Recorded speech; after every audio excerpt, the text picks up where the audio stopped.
আসসালামু আলাইকুম ওয়া রাহমাতুল্লাহি ওয়া বারাকাতুহু।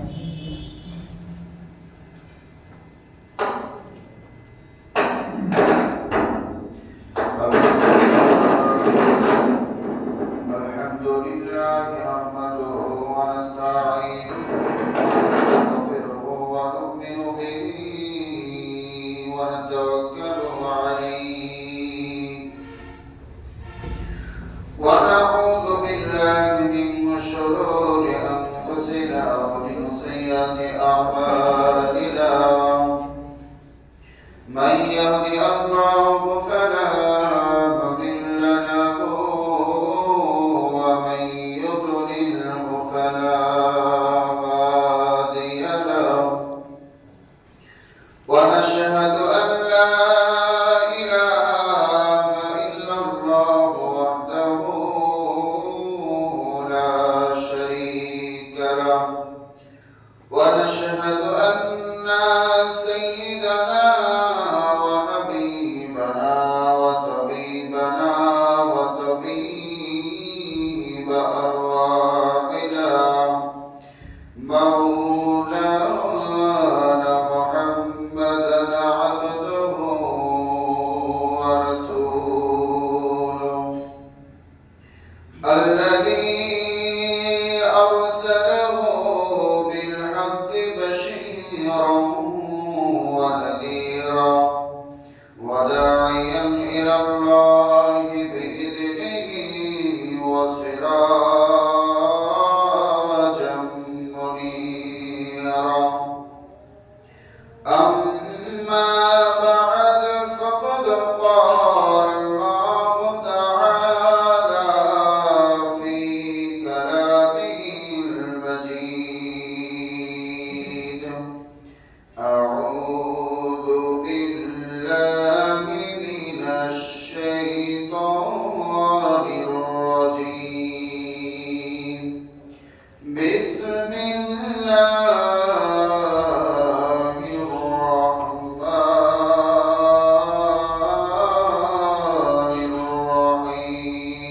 الرحيم ما سلككم في سقر قالوا لم نك من المصلين ولم نك نطعم المسكين وكنا نخوض مع الخائضين وكنا نكذب بيوم الدين حتى أتانا اليقين وقال ثاني حبيبي رسول الله صلى الله عليه وسلم إن الله وملائكته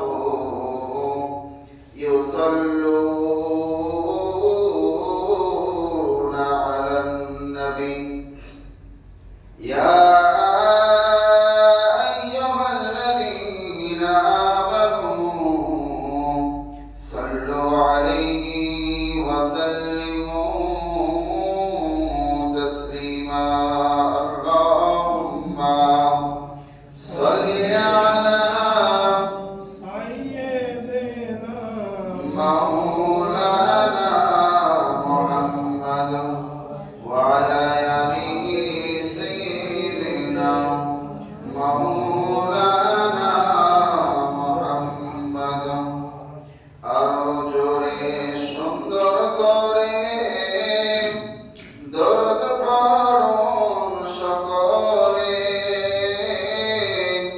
এই দরদ কাজে আসবে নেকি বদির ওজনকারে আল্লাহুম্মা সাল্লি আলা مولانا محمد وعلى آله سيدنا مولانا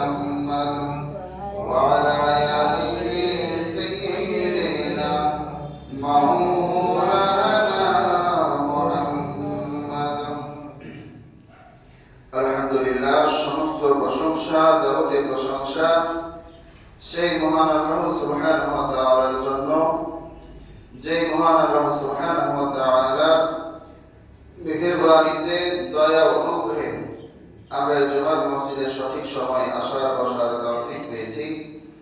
সকলে সে মহামৌলিকের প্রতি লাখো কোটি শুকরিয়া আদায় করি। সকলে বলি আলহামদুলিল্লাহ। লাখো কোটি দরুদ ও সালাত শান্তির ধারা অবতীর্ণ হোক আহমদে মুস্তাফা মুহাম্মদ মুস্তাফা সাইয়্যিদুল মুরসালিন খাতামুন নবিয়্যিন রাহমাতাল লিল আলামিনের উপর। সকলে বলি সাল্লাল্লাহু আলাইহি ওয়াসাল্লাম। সম্মানিত উপস্থিতি, গত জুমায় আপনাদেরকে বলেছিলাম যে আল্লাহ রাব্বুল আলামিন বলেন যে প্রত্যেকটা ব্যক্তিকে তার নিজের কৃতকর্মের জন্য নিজেকে জবাবদিহি করতে হবে, সে নিজেই দায়ী থাকবে। আমি আপনি দুনিয়াতে কি করছি না করছি, আমার ছেলে মেয়ে, আমার নাতি নাতনি, আমার কোনো কাছের মানুষ, আমার বন্ধু বান্ধব, আমার বাবা মা, আমার স্ত্রী, কেউই আমার কৃতকর্মের জন্য জবাবদিহিতা করবে না, কেউ দায়ী থাকবে না। আল্লাহ রাব্বুল আলামিন বলেছেন যে প্রত্যেকটা ব্যক্তিকে তার নিজের কৃতকর্মের জন্য নিজেকে দায়ী থাকতে হবে, নিজেকে জবাবদিহি করতে হবে প্রত্যেকটা কাজের ক্ষেত্রে। আল্লাহ রাব্বুল আলামিন এই কথাটা বলেছেন যে বিচার দিবস সম্পর্কে, যে যেই দিন সমস্ত মানুষের বিচার নিকাশের কাজ করা হবে, সমস্ত মানুষের নেক আমল বদ আমল সব কিছুকে যখন পরিমাপ করা হবে, যখন মানুষ কয়টা গুনাহের কাজ করেছে, কয়টা নেকির কাজ করেছে, এই সমস্ত কিছুকে যখন হিসাব করা হবে, তখন আল্লাহ রাব্বুল আলামিন সেই দিনের কথা বলছে যে সেই দিন কোন ব্যক্তি, একজন মানুষ আরেকজন মানুষের জন্য দায়বদ্ধতা থাকবে না। প্রত্যেকটা মানুষ সে নিজের নফসের হিসাব দেবে, নিজের হায়াতের হিসাব দেবে, নিজের তার শরীরের প্রত্যেকটা অঙ্গ প্রত্যঙ্গ, প্রত্যেকটা নেওয়া প্রতিটা সেকেন্ডে যে আমরা শ্বাস প্রশ্বাস গ্রহণ করছি, এই প্রত্যেকটা শ্বাস প্রশ্বাসের হিসাব, কি খাবার খাচ্ছি এই খাবারের হিসাব, কি কথা বলছি এই কথার হিসাব, কি শুনছি এই শোনার হিসাব, প্রত্যেকটা কিছুর হিসাব আমাকে আপনাকে সবাইকে নিজের হিসাব নিজেকে দিতে হবে। আর কিয়ামতের দিন আমরা নিজেদের কাছে নিজেদের হিসাবের জন্য আমরা নিজেরাই দায়বদ্ধ থাকবো। দুনিয়াতে যদি খারাপ কাজ করি সেটাও আমাদের নিজের দায়িত্বে থাকবে, আবার যদি গুনাহের কাজ করি সেটাও আমাদের নিজের দায়িত্বে থাকবে। তো গত সময় আপনাদেরকে বলেছিলাম যে কিয়ামতের দিন যখন জান্নাত জাহান্নামের যখন ফয়সালা হয়ে যাবে, তখন কিছু মানুষ যাবে জান্নাতে আর কিছু মানুষ যাবে জাহান্নামে। তো আল্লাহ রাব্বুল আলামিন জান্নাত এবং জাহান্নামের মধ্যখানে এমন একটা সিস্টেম তৈরি করে দিবেন, এমন একটা দরজা করে দিবেন, যেই দরজাতে জান্নাতীরা জাহান্নামীদেরকে দেখতে পাবে আর জান্নাতীরা জাহান্নামীদেরকে দেখতে পাবে। আপনি জান্নাতে আছেন, আমি দেখতে পাবো যে আপনি কি করছেন। আপনি জান্নাতে আছেন, আমি জাহান্নামে আছি, আপনি যে আমি কি করছি, আমার কি অবস্থা হচ্ছে, সেগুলো আমরা জানতে পারবো। তো সম্মানিত মুসলিম একরাম, গত সময় বলেছিলাম যে জাহান্নামীদের সঙ্গে যখন দেখা হবে, জান্নাতীরা জাহান্নামীদেরকে জিজ্ঞেস করবে যে মা সালাকাকুম ফি সাকার, তোমরা কিসের জন্য, কোন অপরাধে তোমরা জাহান্নামে আছো, কোন অপরাধে তোমরা এই জাহান্নামের শাস্তি ভোগ করছো। তখন এই জাহান্নামীরা চারটা যে অপরাধের কথা বলবে, চারটা অপরাধের কথা বলবে। এই চারটা অপরাধের দুইটা আপনাদেরকে গত সময় বলেছিলাম। এক নম্বর হচ্ছে ক্বালু লাম নাকু মিনাল মুসাল্লিন, তারা মুসাল্লি ছিল না, তারা মুসাল্লি ছিল না। আরেকটা হচ্ছে ওয়ালাম নাকু নুতঈমুল মিসকিন, এবং মিসকিনদেরকে সহযোগিতা করত না, মিসকিনদেরকে কি করত না, সহযোগিতা করত না। সম্মানিত মুসলিম গ্রাম, এই যে মিসকিনদেরকে যে খাবার দিবে না, অসহায় মানুষদেরকে যে খেতে দিবে না, সহযোগিতা করবে না, রাসূলুল্লাহ সাল্লাল্লাহু আলাইহি সাল্লাম সাহাবীদেরকে বলতে, ও আমার সাহাবীরা, তোমরা যখন বাড়িতে কোনো কিছু ভালো মন্দ যখন রান্না করো, তখন তোমাদের তরকারির মধ্যে, তোমাদের এই খাবারের মধ্যে একটু ঝোল বাড়িয়ে দাও, তোমরা এই খাবারের মধ্যে একটু ঝোল বাড়িয়ে দাও, যাতে তোমরা তোমাদের প্রতিবেশীদেরকে সাথে নিয়ে একসাথে খেতে পারো। তোমাদের প্রতিবেশী যারা অভাবী রয়েছে, গরিব দুঃখী রয়েছে যারা, তাদেরকে একটু সাথে নিয়ে খেতে পারো। এর জন্য তোমরা তোমাদের তরকারিটা কি করে দাও, একটু ঝোল বাড়িয়ে দাও। তো সম্মানিত বছর একরাম, তো যে অপরাধে একটা মানুষ জেলে যায় তার মুখ থেকে যদি শোনা যায় যে সে কি অপরাধে জেলে আছে, তাহলে ওই অপরাধটা করলে যে জেলে যেতে হবে, এটা আমাদের মনের মধ্যে একটা বিশ্বাস স্থাপন হবে না? মানে একটা মানুষ যে খুন করে দিলে যে তাকে জেলে যেতে হবে, একটা মানুষ খুন করলে জেলে যেতে হবে, এই কথাটা যদি একজন কয়েদির মুখ থেকে আমরা শুনি, একজন আসামির মুখ থেকে, সে কথাটা আমাদের বিশ্বাস করতে আরো সহজ হবে। অনুরূপ ভাবে আল্লাহ রাব্বুল আলামিন জাহান্নামীরা কি বলবে, কি কারণে জাহান্নামে গেল, এই কারণগুলো আল্লাহ রাব্বুল আলামিন কোরআনুল কারীমের মধ্যে তুলে ধরেছেন, যার দুইটি আপনাদেরকে আমি গত জুমায় বলেছি। একটা হচ্ছে কওলাম নাকুম মিনাল মুসাল্লিন, দ্বিতীয়টি হচ্ছে ওয়ালাম নাকুম নুত'ইমুল মিসকিন। এরপর আল্লাহ রাব্বুল আলামিন বলেছেন ওয়াকুন্না নাখুযু মা'আল খায়িদিন। তিন নাম্বারটা বলেছেন ওয়াকুন্না নাখুযু মা'আল খায়িদিন। তিন নাম্বারটা হচ্ছে যে কিছু মানুষ, আল্লাহ রাব্বুল আলামিন বলেছেন যে জাহান্নামীরা বলবে যে কিছু মানুষকে আমরা দেখতাম যে একটা জায়গাতে বসে তারা গীবত শিকায়ত করত, অন্যর পরনিন্দা করত, এবং আমরা সেখানে যেতাম, সেখানে গিয়ে আমরাও তাদের পরনিন্দা করা শুরু করতাম, তাদের গীবত করা শুরু করতাম।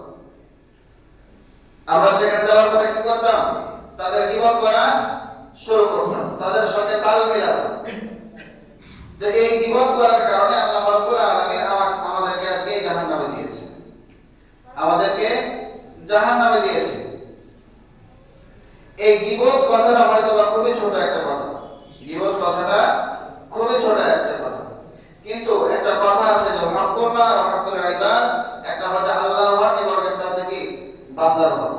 তো আল্লাহর হকটা যদি আমরা নষ্ট করি, আল্লাহর রহমত যত রয়েছে, আল্লাহ যতটা দয়াশীল, হয়তোবা কোন নেক কাজ করার ফলে অথবা মনে করুন যে তওবা ইস্তেগফারের দ্বারা আল্লাহ রাব্বুল আলামিন চাইলে আমাদেরকে মাফ করে দিতে পারে। কিন্তু যদি আমরা বান্দার হক নষ্ট করি, তাহলে সেই হক যে আমরা নষ্ট করলাম, এর ক্ষমা বান্দা ছাড়া কেউ দিতে পারবে না। স্বয়ং আল্লাহ রাব্বুল আলামিন তিনিও এই বান্দার হক নষ্ট করার গুনাহ যে হয়, এই গুনাহ তিনি মাফ করবেন। বান্দার হক নষ্ট করলে সম্পূর্ণ এই বান্দার হক নষ্টকারী ব্যক্তিকে ক্ষমা করা এখতিয়ার শুধুমাত্র যার হক নষ্ট করেছে সে। আর এই বান্দার হক নষ্ট করার একটা অন্যতম কারণ হলো, অন্যতম উপায় হলো মানুষের গীবত করা। মানুষের গীবত করার দ্বারা মানুষের হক নষ্ট করা, মানুষের কাছে ঋণী হয়ে যাওয়া, মানুষের ঋণী হয়ে যাওয়ার সম্ভাবনা আরো বেড়ে যায়। রাসূলুল্লাহ সাল্লাল্লাহু আলাইহি সাল্লাম বলেন যে কাল কিয়ামতের দিন কিছু মানুষ থাকবে এরকম, যে কোন মানুষের মনে করেন যে একেবারে জান্নাতের ফয়সালা হয়ে গেছে, একজন মানুষের জান্নাতে যাওয়ার জন্য তার ফয়সালা হয়ে গেছে, এমন অবস্থাতেও কিছু মানুষ ওই সমস্ত মানুষদেরকে আটকে দিবে যে দাঁড়ান, ফেরেশতাদেরকে বলবে যে তোমরা একটু দাঁড়াও, এই ব্যক্তির সঙ্গে আমার কিছু হিসাব নিকাশ বাকি আছে। তখন ওই যে গীবতকারী ব্যক্তিটা, সে যখন তাকে যখন দাঁড় করানো হবে, যার গীবত করেছে সেই ব্যক্তি বলবে যে এই লোকটা এখন জান্নাতে যাচ্ছে, কিন্তু সে দুনিয়াতে থাকা অবস্থায় অন্য আরেকজন মানুষের কাছে আমার নামে গীবত করেছে, অন্য আরেকজন মানুষের কাছে আমার নামে গীবত করেছে। তখন ফেরেশতাদেরকে ফেরেশতারা যখন তাকে নিয়ে দাঁড়িয়ে যাবে, যখন লোকটা যখন দাবি করবে যে এই লোকটা দুনিয়াতে আমার গীবত করেছে, আমি তাকে মাফ করব না, আর আমি যদি তাকে মাফ যদি না করি, তাহলে তাকে জান্নাত, তার কপালে জান্নাত নাই, তার কপালে কি নাই, জান্নাত নাই।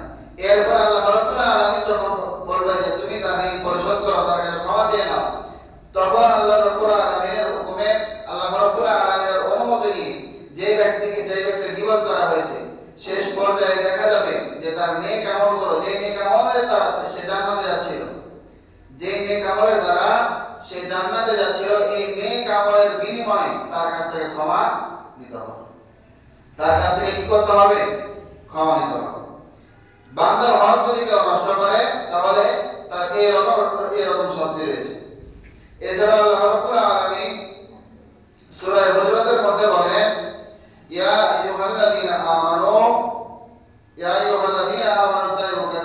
মিনাদ-দান, হে মুমিনগণ। আল্লাহ রাব্বুল আলামিন বলেন, ইয়া আইয়ুহাল্লাযীনা আমানু ইজতানিবু কাসীরাম মিনাদ-দান, হে মুমিনগণ তোমরা অধিক ধারণা থেকে হেফাজতে থাকো, বেঁচে থাকো। অধিক ধারণা করো না, অধিক ধারণা করো না। অধিক ধারণা করলে কি হয়? ধারণা করা মানে অনুমান করা। একজন ব্যক্তি কোন একটা কাজ করবে, ভালো কাজ হোক মন্দ কাজ হোক, এই অনুমান করলে কিন্তু গীবতের একটা সূত্রপাত হয়। গীবতের সূত্রপাত হয়। তো গীবতটা শুরু হয় এমন ভাবে যে মনে করেন যে কোন একটা মানুষের ভালো দিক, মনে করেন যে এক জায়গায় 4 জন মানুষ বসে আছেন, 5 জন মানুষ বসে আছেন, ওই জায়গাটাতে দেখা গেল যে আল্লাহ রাব্বুল আলামিন বলেছেন যে আইয়ুহাল্লাযীনা আমানু ইজতানিবু কাসীরাম মিনাদ-দান, তোমরা বহু ধারণা থেকে, অধিক ধারণা থেকে, অনুমান করা থেকে দূরে থাকো। অনুমান করা থেকে দূরে থাকতে বলা হয়েছে এই কারণে, কারণ কোন জায়গায় যখন একসাথে 4-5 জন বসে থাকবেন তখন দেখবেন যে কোন একটা মানুষ কোন একটা কাজ করুক, ভালো কাজ হোক মন্দ কাজ হোক, সেই কাজটা অনুমান করা শুরু করি যে হয়তোবা সেই কাজটা করে ফেললো, হয়তোবা সে অমুক ভালো কাজটা করে ফেললো, অমুক খারাপ কাজটা হয়তোবা সে করে ফেললো। তো এই যে একটা অনুমান, একটা ধারণা করা থেকে শুরু হয় যে গীবতের একটা মূল সূত্রপাত। এরপর আল্লাহ রাব্বুল আলামিন বলেন, ইন্না বা'দা যান্নি ইসমু ওয়া লা তাজাসসু ওয়া লা বাগতাব বা'দুকুম বা'দা ওয়া লা ইয়াগতাব বা'দুকুম বা'দা। আল্লাহ রাব্বুল আলামিন তারপরে বলেন, কিছু কিছু ধারণা হচ্ছে পাপজনক। কিছু কিছু ধারণাগুলো হলো কি? গুনাহের কাজ। কিছু কিছু ধারণাগুলো হচ্ছে গুনাহের কাজ। কিছু কিছু গুনাহের কাজ, ধারণাগুলো হচ্ছে গুনাহের কাজ। মনে করেন একটা মানুষ কোন একটা খারাপ কাজ করেন, কিন্তু আপনি ধারণা করে বললেন, হয়তো আপনার কাছে উপযুক্ত প্রমাণ নাই, হয়তো আপনি কারো মুখ থেকে শুনে এসেছেন, হয়তোবা আপনি কারো মুখ থেকে শুনে এসেছেন যে অমুক ব্যক্তি তার অমুক একটা কথা বলেছে, অমুক একটা কাজ করে দিয়েছে, সে অমুকের দোকান থেকে একটা জিনিস চুরি করে নিয়েছে। আপনি হয়তো কারো মুখ থেকে শুনলেন, এই মুখ থেকে শোনার পর একটা চায়ের স্টলে বসে 5-6 জন মিলে এই বিষয়টা নিয়ে খুব গবেষণা শুরু করে দিলেন। এই বিষয়টা নিয়ে কি করলেন? গবেষণা শুরু করে দিলেন। গবেষণা শুরু করার পর দেওয়ার পর হলো কি যে এই গবেষণা করতে করতে ওই লোকের কি কি দোষ আছে, কি কি ত্রুটি আছে, এই ত্রুটিগুলো কি করতে লাগলেন? একে একে প্রকাশ করতে লাগলেন। কিন্তু আল্লাহ রাব্বুল আলামিন বলেন, ওয়ালা তাজাসসু ওয়ালা ইয়াগতাব বা'দুকুম বা'দা, তোমরা মানুষের দোষ সন্ধান করিবে না। মানুষের দোষ ত্রুটি সন্ধান করিবে না। মানুষের দোষ ত্রুটিগুলোকে কি করে না? সন্ধান করে না। তো সম্মানিত মুসলিম, তো এইখানে আল্লাহ রাব্বুল আলামিন বলেন যে ইয়া আইয়ুহাল্লাযীনা আমানু ইজতানিবু কাসীরাম মিনাদ-দান, তোমরা বহু ধারণা থেকে দূরে থাকো, তোমরা অধিক ধারণা থেকে দূরে থাকো। ধারণা নিয়ে কখনো কোনো সময় কথা বলো না। চেষ্টা করবে যে কোনো রকম কোনো কথা অনুমান ভিত্তিক, অনুমান করে কোনো কিছু কথা না বলা। অনুমান থেকে দূরে থাকো। ইন্না বা'দা যান্নি ইসমু ওয়া লা তাজাসসু ওয়া লা ইয়াগতাব বা'দুকুম বা'দা, এবং তোমরা মানুষের, তোমরা যে অনুমানগুলো করো, এই অনুমানগুলো কোনো কোনো সময় গুনাহের আকার ধারণ করে। সুতরাং মানুষের দোষ ত্রুটি এগুলো সন্ধান করে বেরিও না। এই দোষ ত্রুটিগুলো সন্ধান করলে কি হবে? আইয়ুহিব্বু আহাদুকুম আন ইয়াকুলা লাহমা আখিহি মাইতান ফাকারিহতুমু। আল্লাহ রাব্বুল আলামিন বলেন যে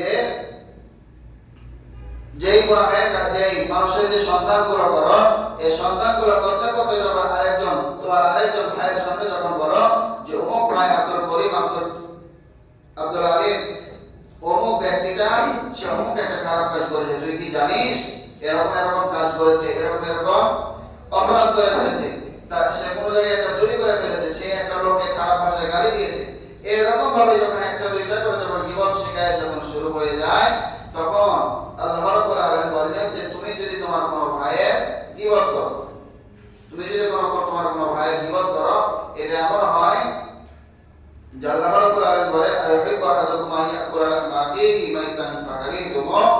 তোমরা সাহাবীদেরকে রাসূলুল্লাহ সাল্লাল্লাহু আলাইহি ওয়াসাল্লাম জিজ্ঞেস করে আল্লাহর কথাটা কেমন হয় বলছেন যে তোমরা কি তোমাদের মৃত ভাইয়ের গোশত খেতে চাও? তোমরা কি তোমাদের মৃত ভাইয়ের গোশত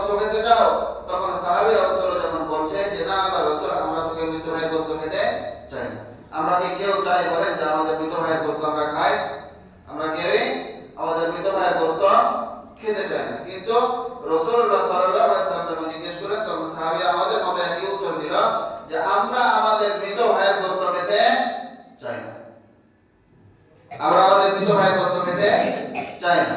তো আল্লাহ রাব্বুল আলামিন বলছেন লামা ফিহি মাইতান ফাকারিতুম, তাহলে তোমরা গীবত করো না, তাহলে তোমরা গীবত করো না। গীবত করা আর মৃত ভাইয়ের গোশত খাওয়া কি একই জিনিস। তাই সম্মানিত মুসলিমরা, এই গীবতের যে কতটা ভয়াবহ শাস্তি রয়েছে, এই গীবতটা যে কত প্রকারের হয়, এই গীবতটা কতটা একটা নিকৃষ্ট কাজ, এই নিয়ে যদি আলোচনা করা শুরু হয় তাহলে খুব লম্বা আলোচনা হবে। এই জন্য সম্মানিত মুসলিমরা একদম সংক্ষেপে আপনাদেরকে বলি যে এই যে সব ধরনের গীবত, সমস্ত প্রকারের গীবত থেকে আমাকে আপনাকে আমাদের সকলকে বেঁচে থাকতে হবে। এরপর আপনাদেরকে আরেকটু বলি, আল্লাহ রাব্বুল আলামিন বলছে যে আইয়ুহিব্বু আহাদুকুম আন ইয়াকুলা মা ফিহি মাইতান ফাকারিতুম, তোমরা তোমাদের মৃত ভাইয়ের গোশত কি খেতে চাও? যদি মৃত ভাইয়ের গোশত না খেতে চাও তাহলে তোমরা কারো গীবত শিকায়েত করিও না। গীবত শিকায়েত কি করিও না। রাসূলুল্লাহ সাল্লাল্লাহু আলাইহি ওয়াসাল্লামের জামানায় একবার দেখা গেল যে রমজান মাসে রাসূলুল্লাহ সাল্লাল্লাহু আলাইহি ওয়াসাল্লামের কাছে দুইজন মহিলা আসলো। এই দুইজন মহিলা এসে রাসূলুল্লাহ সাল্লাল্লাহু আলাইহি ওয়াসাল্লামের কাছে একটা অনুমতি চাইতে আসলেন। কি অনুমতি? যে হে আল্লাহর রাসূল, আমাদের সকালবেলায় সাহারি করেছিলাম, সাহারির পরে আমাদের অনেক সাহারি করেছিলাম, কিন্তু এখন আমাদের পেটে প্রচন্ড খিদা, আমরা না খেলে রোজা না ভাঙলে হয়তো আমরা মারা যাব। আমাদের কি রোজাটা ভাঙার অনুমতি দেওয়া যায়? আমাদের কি রোজাটা ভাঙার অনুমতি দেওয়া যায়? তখন রাসূলুল্লাহ সাল্লাল্লাহু আলাইহি সাল্লাম তাদেরকে ধৈর্য ধরতে বললেন, কিন্তু তারা ধৈর্য ধরতে পারলেন না। তখন রাসূলুল্লাহ সাল্লাল্লাহু আলাইহি সাল্লাম তাদের সামনে দুইটা প্লেট দিলেন, দুইটা থালি দিলেন। থালি দিয়ে বললেন যে তোমরা এই প্লেটের মধ্যে কি করো? বমি করো। রাসূলুল্লাহ সাল্লাল্লাহু আলাইহি সাল্লাম বললেন যে তোমরা এই দুইটা প্লেটের মধ্যে দুইজন বমি করো। তখন আল্লাহ রাসূল সাল্লাল্লাহু আলাইহি সাল্লামের কাছ থেকে প্লেট দুইটা নিয়ে যখন ওই মহিলা দুইজন যখন বমি করলো, তখন বমির সাথে পেটের মধ্য থেকে পচা দুর্গন্ধযুক্ত গোশত বেরিয়ে এলো। পচা দুর্গন্ধ, এরকম গন্ধ যে সাহাবীরা সেখানে করে দাঁড়িয়ে থাকতে পারছিলেন না, এত দুর্গন্ধযুক্ত গোশত বেরিয়ে আসলো। তখন রাসূলুল্লাহ সাল্লাল্লাহু আলাইহি সাল্লাম বললেন যে তোমরা যে সব বললে যে আমাদের পেটের মধ্যে কিছু নাই, ক্ষুধার যন্ত্রণায় থাকতে পারি না, কিন্তু তোমাদের পেটের মধ্যে থেকে এরকম গোশত কোথা থেকে আসলো? পেটের মধ্যে গোশত কোথা থেকে আসলো? তখন তাদেরকে জিজ্ঞেস করা হলো। আল্লাহ রাসূল সাল্লাল্লাহু আলাইহি সাল্লাম বললেন যে তোমরা কি একে অপরের কারো নামে গীবত শিকায়েত করেছো? তোমরা কি একে অপরের মধ্যে দুইজন মিলে কি কারো গীবত করেছো? কারো দোষ ত্রুটিকে সমালোচনা করেছো? তখন ওই মহিলা দুইজন বলছে যে হে আল্লাহর রাসূল, আমরা দুইজন মিলে আমার আরেকজন বোনের নামে কি করছিলাম? গীবত করছিলাম, তার দোষ ত্রুটি নিয়ে কিছুক্ষণ একটু আলোচনা করেছি। তো রাসূলুল্লাহ সাল্লাল্লাহু আলাইহি সাল্লাম বললেন যে গীবত করার কারণে আল্লাহ রাব্বুল আলামিন যে বলেছেন লামা ফিহি মাইতান ফাকারিতুম, আল্লাহ রাব্বুল আলামিন যে বলেছেন যে তোমরা যদি তোমাদের মৃত ভাইয়ের গোশত না খেতে চাও তাহলে গীবত করো না, কিন্তু তোমরা গীবত করেছো, এর মানে তোমরা তোমাদের মৃত ভাইয়ের গোশত খেয়েছো। তোমাদের বমির সাথে যে পেটের মধ্য থেকে যে পচা দুর্গন্ধযুক্ত যে গোশতগুলো বের হচ্ছে, এগুলো হচ্ছে তোমাদের মৃত ভাইয়ের গোশত। নাউজুবিল্লাহ বলবেন না? তাহলে দেখুন রাসূলুল্লাহ সাল্লাল্লাহু আলাইহি সাল্লাম সাহাবীদেরকে চক্ষুষ একটা প্রমাণ দেখিয়ে দিলেন যে আল্লাহ রাব্বুল আলামিন যে কোরআনুল কারীমের মধ্যে বলেছেন যে গীবত করা মৃত ভাইয়ের গোশত খাওয়া, এই যে গীবত করে মৃত ভাইয়ের গোশত খেয়ে তাদের পেটের মধ্যে থেকে গোশত বের করে দেখিয়ে দিলেন। তো সম্মানিত মুসলিম, এই জন্য আমরা সদা সর্বদা চেষ্টা করব যে অন্যের গীবত করা থেকে বেঁচে থাকা, অন্যের গীবত করা থেকে কি বেঁচে থাকা। এই জন্য সম্মানিত মুসলিম, আমরা আল্লাহ পাকের কাছে দোয়া করব যে আল্লাহ রাব্বুল আলামিন যেন আমাকে আপনাকে আমাদের সকলকে গীবত থেকে বেঁচে থাকার তৌফিক দান করেন। সকলে বলি আল্লাহুম্মা আমিন। এই গেল 3 নাম্বার। জাহান্নামীরা যে 4টা কারণে আফসোস করবে, 1 নাম্বার হচ্ছে ক্বালু লা তাকুনা মুসাল্লিন, আর 2 নাম্বার হচ্ছে ওয়ারাবনা কুনু তা'আমুল মিসকিন, 3 নাম্বার হচ্ছে ওয়াকুন্না নাকুযু মিনাল খালিদিন। এই 3 নম্বরটা হচ্ছে কি, যে গীবত শেখায় থেকে আমাকে আপনাকে আমাদের সকলকে বেঁচে থাকতে হবে। এরপর আল্লাহ রাব্বুল আলামিন বলেন ওয়াকুন্না নুকাদ্দিবু বিয়াউমিদ্দিন। আল্লাহ রাব্বুল আলামিন বলেন ওয়াকুন্না নুকাদ্দিবু বিয়াউমিদ্দিন, জাহান্নামীরা কাল কিয়ামতের দিন জাহান্নামের মধ্য থেকে বলবে যে আমাদের এই কারণে জাহান্নামে দেওয়া হয়েছে যে আমরা মানুষের আমরা যে কিয়ামত দিবস আমরা যখন জাহান্নামের মধ্যে অবস্থান করছি, আমাদের যে বিচার নিকাশ করা হলো, আমাদেরকে যে আল্লাহর সামনে জবাবদিহিতা করা লাগলো, এই যে দিনটা, এই দিনটার কথা আমরা বিশ্বাস করতাম। এই দিনটার কথা আমরা কি করতাম না, বিশ্বাস করতাম। যার কারণে আমাদের কাজকে এই জাহান্নামে অবস্থান করতে হচ্ছে, আমাদের কাজকে জাহান্নামের শাস্তি ভোগ করতে হচ্ছে।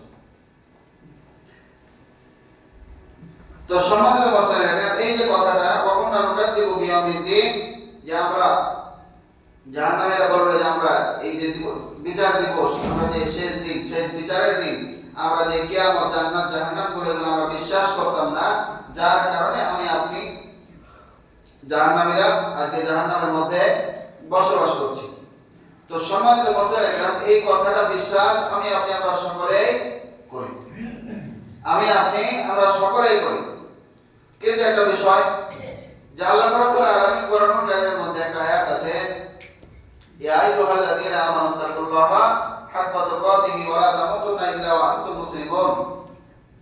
আল্লাহ রাব্বুল আলামিন বলেন যে হে ঈমানদারগণ, তোমরা আল্লাহকে ভয় করো, ভয় করার মতো ভয় করো, এবং প্রকৃত মুসলমানের মতো মুসলমান না হয়ে তোমরা মৃত্যুবরণ করিও না। তো আমরা সকলেই জানি আল্লাহকে ভয় করতে হবে, আমরা সকলেই জানি যে আমরা মুসলমান, কিন্তু প্রকৃত মুসলমান আবার কারা? ভয় করার মতো ভয় আবার কি? ভয় করার মতো ভয় আবার কি? আল্লাহকে ভয় করার মতো ভয় হচ্ছে এমন ভয়, আপনাদেরকে এই মসজিদে আমি গত রমজানের ঘটনা বলেছিলাম যে গোটা মসজিদে আপনারা মনে করেন যে ভাঙা কাঁচের টুকরো ছড়িয়ে দেওয়া হয়। এই কাঁচের টুকরোর মধ্যখান দিয়ে যখন আপনি যাবেন, তখন আপনি হিসাব করে পা ফেলবেন, ভুল করে যেন আপনার পা যেন ওই ভাঙা কাঁচের উপরে না পড়ে, ভাঙা কাঁচের টুকরোর উপরে যেন আপনার পাটা না পড়ে। পা পড়লে কি হবে? পা কেটে যাবে। অনুরূপ ভাবে আল্লাহকে ভয় করতে হবে এমন ভাবে যে আপনি যখন প্রত্যেকটা কদম ফেলবেন, এমন ভাবে ফেলবেন কাঁচের উপর দিয়ে হাঁটতে গিয়ে, কাঁচের মধ্যখান দিয়ে হাঁটতে গিয়ে যেরকম পা কাটার ভয় থাকে, অনুরূপ ভাবে আপনার জীবনে প্রত্যেকটা ধাপ, প্রত্যেকটা কদমে কদমে যেন ভয় থাকে, এমন যে প্রত্যেকটা কদম, আমি একটা কদম ফেললাম, হয়তো আমার একটা গুনাহ হয়ে গেল, আল্লাহ পাক রব্বুল আলামিন আমাকে দেখছেন, হয়তো আল্লাহকে আমি অসন্তুষ্ট করে ফেললাম, আমি হয়তো আল্লাহকে নারাজ করে ফেললাম। এটা হচ্ছে ভয় করার মতো ভয়। আর একটা ভয় হচ্ছে কি, যে আমরা আল্লাহকে ভয় করি, মুখে ভয় করি, কিন্তু কাজে কর্মে আল্লাহর ভয়টা আমাদের অন্তরের মধ্যে বিরাজমান থাকে না। অনুরূপ ভাবে আল্লাহকে ভয় করার মতো যেমন ভয় করতে হবে, অনুরূপ ভাবে আখিরাতকে বিশ্বাস করার মতোই বিশ্বাস করতে হবে। তো আল্লাহকে ভয় করার মতো ভয় করি না, যার কারণে আমাদের অহরহ গুনাহ হয়ে যাচ্ছে। অনুরূপ ভাবে আমরা কিয়ামত সম্পর্কে বিশ্বাস করি শুধুমাত্র মুখে মুখে, মনে মনে নয়, যার কারণে আমাদের এই আখিরাত সম্পর্কে কোনো বিশ্বাস নাই। জাহান্নামের মধ্যে যে আল্লাহ রাব্বুল আলামিন কত রকমের শাস্তি রেখেছেন, এই শাস্তি সম্পর্কে আমাদের অন্তর থেকে কোনো বিশ্বাস নাই, এই শাস্তি সম্পর্কেও আমাদের অন্তর থেকে কোনো বিশ্বাস নাই, যার কারণে আজকে দেখুন যে আমাদের মধ্যে কত রকমের অহরহ গুনাহের কাজ হয়ে যাচ্ছে, কত রকমের গুনাহের কাজ হয়ে যাচ্ছে। কিন্তু আজকে যদি আমাদের ভয় থাকতো যে আখিরাতে যাওয়ার পরে আল্লাহ রাব্বুল আলামিনকে আমাদের প্রত্যেকটা কথার হিসাব দিতে হবে, আল্লাহ পাক রব্বুল আলামিনকে আমাদের প্রত্যেকটা শ্বাস প্রশ্বাসের হিসাব দিতে হবে, আল্লাহ পাককে আমাদের প্রত্যেকটা নজরে, প্রত্যেকটা চোখের পলক ফেলছি যে বারবার করে, এই চোখের পলক ফেলার পরে আমি কি দেখছি, এই চোখের হিসাব আমাকে আপনাকে দিতে হবে। এই প্রত্যেকটা জিনিসের হিসাব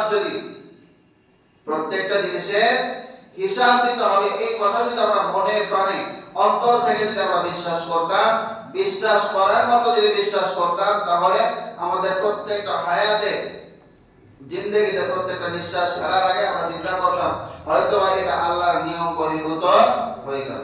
আমি যে একটা নিঃশ্বাস ত্যাগ করলাম, এই নিঃশ্বাসের মধ্যে হয়তো আল্লাহর কোনো হুকুম ছিল।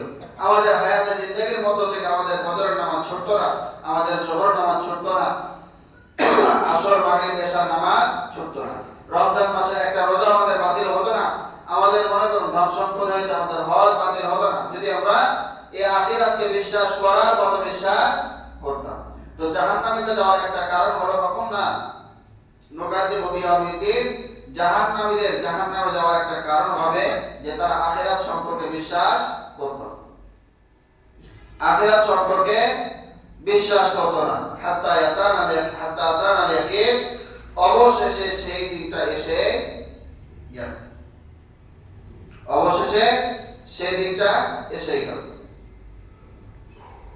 তো সম্মানিত মুসলমান ইকরাম, আল্লাহ রাব্বুল আলামিন যে চারটি কথা জাহান্নামীদের যে চারটি আফসোসের কারণ হবে, চারটা গুনাহের কারণে, যে চারটা গুনাহের কারণে তারা জাহান্নামে গিয়েছে, এই চারটা কারণে যে কথাগুলো আল্লাহ রাব্বুল আলামিন তুলে ধরেছে, এই তুলে ধরার মধ্যে এক নাম্বার হচ্ছে কি ক্বালু লাম নাকুন মিনাল মুসাল্লিন, আমরা মুসল্লি ছিলাম না।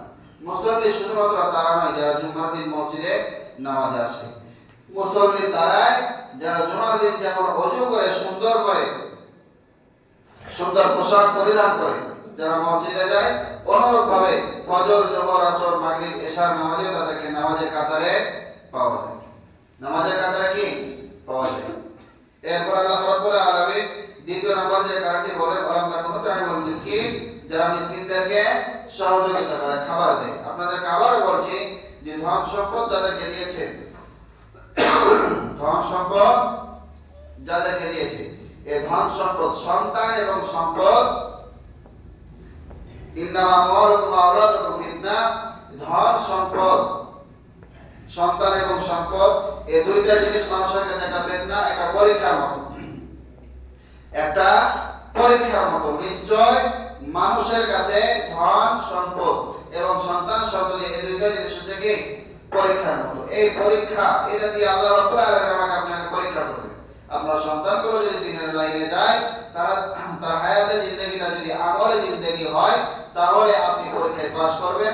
অনুরূপভাবে আপনার ধন সম্পদগুলো যদি আল্লাহ রাব্বুল আলামিনের হুকুম আহকাম মেনে আল্লাহ পাক রব্বুল আলামিন আপনার জন্য যতটুকু খরচ করতে বলেছেন ততটুকু যদি খরচ করে, আর আল্লাহর রাস্তায় যতটুকু খরচ করতে বলেছেন ততটুকু যদি খরচ করে, এতিম মিসকিনদেরকে যতটুকু সহযোগিতা করতে বলেছেন ততটুকু যদি সহযোগিতা যদি করি, তাহলে এই ধন সম্পদগুলো আমার আপনার পরীক্ষা যে এসেছে, এই পরীক্ষা আমরা সফলভাবে উত্তীর্ণ হতে পারবো।